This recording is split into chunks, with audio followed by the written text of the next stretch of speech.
অভাবীদের অভাবকে দূর করে দাও, পেরেশানিওয়ালাদের পেরেশানিকে দূর করে দাও, মুসিবত জাদাদেরকে মুসিবত থেকে উদ্ধার করে দাও।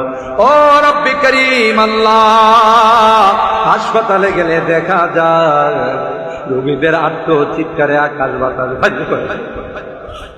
কত রোগী হাই হুতাশ করে হাও মাও করে কান্না করে আল্লাহ, কত যন্ত্রণায় কষ্ট করে আল্লাহ। দুনিয়ার কোনো ডাক্তারের ক্ষমতা নাই, দুনিয়ার কোনো ঔষধের ক্ষমতা নাই আল্লাহ। তুমি যদি ভালো না করো কেউ ভালো করতে পারবে না আল্লাহ।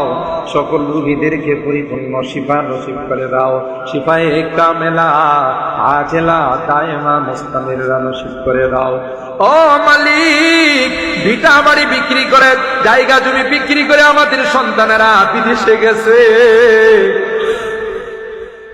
এক একজনের চেহারার দিকে তাকানো যায় না, প্রচন্ড রৌদ্রে পড়ে কত কষ্ট করে কিছু টাকা কামায়, কত মালিকের ধমক খায়, লাথি খায়, কত কষ্ট করে আল্লাহ। এখনো অনেকে বিদেশের বাড়িতে বড় বিপদের মধ্যে আছে আল্লাহ। মেহেরবানি করে সকল বিপদ থেকে সকলকে উদ্ধার করে দাও আল্লাহ। কাগজপত্রের সমস্যাগুলো দূর করে দাও ইয়া রাব্বাল আলামিন আল্লাহ। তাদের কামাই রোজগারের বরকত নসিব করে দাও ইয়া আরহামার রাহিমিন ইয়া আকরামাল আকরামিন আল্লাহ। আমাদের অনেক মুরব্বীদেরকে আমরা হারাইছি, আমরা সকল মুরব্বীদেরকে হারাইছি। ওখরে বাঙ্গালকে আর কোনদিন দেখবো না, রাইসুল মুফাসসিরিনকে আর কোনদিন দেখবো না, মুফতি আজম মুফতি নুরুল্লাহ রহমাতুল্লাহ আলাইহি আর কোনদিন দেখবো না, আল্লামা সিরাজিকে আর কোনদিন দেখবো না, আল্লামা রহমাতুল্লাহকে আর কোনদিন দেখবো না আল্লাহ। আমাদের মালিয়াকার বড় হুজুরকে আর কোনদিন দেখবো না, কলামরির হুজুরকে আর কোনদিন দেখবো না আল্লাহ। তাদের জিন্দেগীর সকল গুনাহগুলো মাফ করে দাও আল্লাহ। তাদের কবরগুলোকে জান্নাতুল ফিরদাউসের আলা মাকাম নসিব করে দাও ইয়া আরহামার রাহিমিন ইয়া আকরামাল আকরামিন। বর্তমানে আমাদের মুরব্বী যারা আছেন আল্লাহ, আমাদের জামিয়ার মুরব্বীরা, আশপাশের মুরব্বীরা, খাস করে আল্লাহ তোমার যেই বান্দা কষ্ট হয় আরেকজনের কাঁধে ভর করে তাফসীর মাহফিলে প্রতিদিন উপস্থিত হয়, আমাদের সাদিয়ালের হুজুর আল্লাহ, হুজুরের হায়াতের মধ্যে বরকত নসিব করে দাও ইয়া আল্লাহ। আরো দীর্ঘদিন আমাদের মাঝে নেক হায়াতের মালিক বানায় দাও আল্লাহ। হুজুরের বরকতি কথাগুলো শোনার তৌফিক নসিব করে দাও ইয়া আরহামার রাহিমিন ইয়া আকরামাল আকরামিন আল্লাহ। আমরা যারা হাত উঠাইছি কার মা নাই কার বাবা নাই ইয়া রাব্বাল আলামিন আল্লাহ। এই তাফসীর মাঠে আসলে বারবার মা বাবার কথা মনে করি ইয়া আল্লাহ।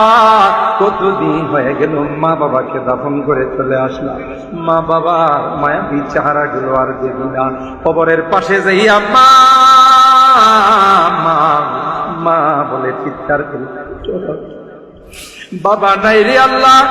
কাঁধে কোলে নিয়ে আদর করে বড় করে অন্ধকার কবরের বাসিন্দা হয়ে গেছে আল্লাহ। আজকের তাফসীর মাহফিলে আমরা আমাদের মুরব্বীদের পক্ষ থেকে ক্ষমা চাই, মাফ চাই রে আল্লাহ। আমাদের মা বাবাকে মাফ করে দিও আল্লাহ, আমাদের মা বাবাকে ক্ষমা করে দিও আল্লাহ।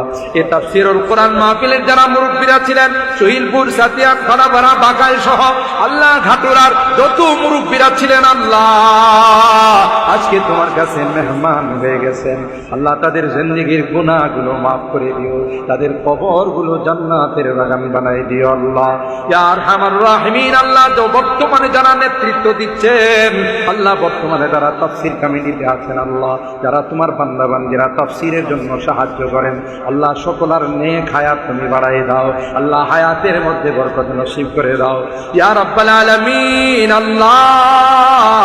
মুনাজাত শেষ করার পূর্বে একটি পরিবার, জানি না কোন দিন মালাকুল মউতের সঙ্গে, কোন দিন আজরাইলের সঙ্গে দেখা হয়ে যাবে, কোন দিন মসজিদের মাইকে আমার নামটা ঘোষণা হয়ে যাবে।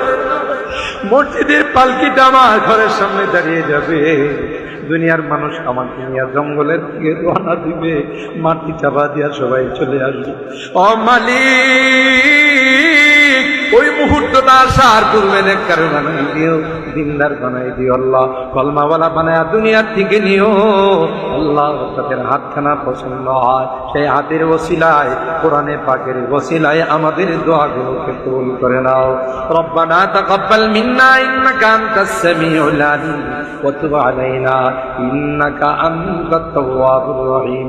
সুবহানা রাব্বিকা রাব্বিল ইজ্জাতি আম্মা ইয়াসিফুন ওয়া সালামুন আলাল মুরসালিন ওয়ালহামদুলিল্লাহি রাব্বিল আলামিন।